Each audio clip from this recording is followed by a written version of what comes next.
Hi guys, welcome to Panika's vlogs. శ్రీమాత్రే నమః అండి. ఇప్పుడు మనం సప్తశృంగిమాత ఆలయం చూద్దాం. ఈ ఆలయం శక్తిపీఠాలలో ఒకటి. ఈ ఆలయం షిరిడి నుంచి సుమారు 100 కిలోమీటర్ల దూరంలో ఉంది.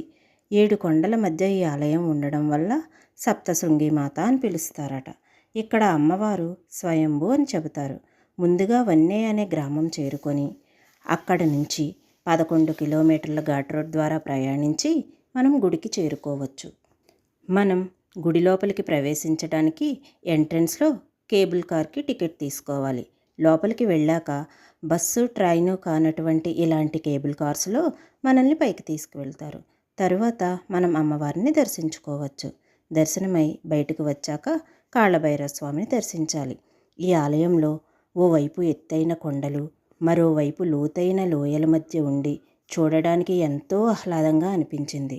దర్శనమైన తర్వాత అవే కేబుల్ కార్స్లో కిందికి వచ్చేయచ్చు. ఇక్కడ పిల్లలకి గేమ్స్ జోన్, షాపింగ్ ఏరియా కూడా ఉన్నాయి.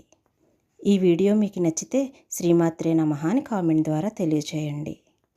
Please like, share and subscribe. Thank you for watching.